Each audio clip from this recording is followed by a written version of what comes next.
ಉಡುಪಿ ನಗರದಲ್ಲಿ ಸಂಚರಿಸುವ ಎಲ್ಲ ಖಾಸಗಿ ಬಸ್ಗಳಿಗೆ ಕಡ್ಡಾಯವಾಗಿ ಬಾಗಿಲುಗಳನ್ನು ಅಳವಡಿಸಬೇಕು ಅಂತ ಜಿಲ್ಲಾಡಳಿತ ನಿಗದಿಪಡಿಸಿದ್ದ ಜೂನ್ 1ರ ಗಡುವು ಮುಗಿದು 1 ತಿಂಗಳಿಗೂ ಹೆಚ್ಚು ಕಾಲ ಆಗಿದ್ರೂ ಕೂಡ ಇನ್ನೂ ಕೂಡ ಹಲವಾರು ಬಸ್ಗಳು ಈ ಸುರಕ್ಷತಾ ನಿರ್ದೇಶನವನ್ನು ಪಾಲಿಸದೆ ಸಂಚರಿಸ್ತಾ ಇರೋದು ಆದೇಶದ ಜಾರಿಯ ಕುರಿತು ಗಂಭೀರ ಪ್ರಶ್ನೆಗಳನ್ನು ಹುಟ್ಟುಹಾಕಿದೆ.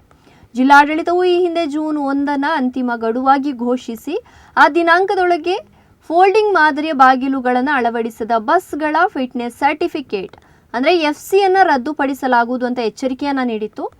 ಅಲ್ಲದೆ ಗಡುವಿನ ಬಳಿಕವೂ ನಿಯಮ ಉಲ್ಲಂಘಿಸಿ ಸಂಚರಿಸುವ ಬಸ್ಗಳನ್ನು ವಶಕ್ಕೆ ಪಡೆಯಲಾಗುವುದು ಅಂತ ಅಧಿಕಾರಿಗಳು ಸ್ಪಷ್ಟಪಡಿಸಿದ್ರು.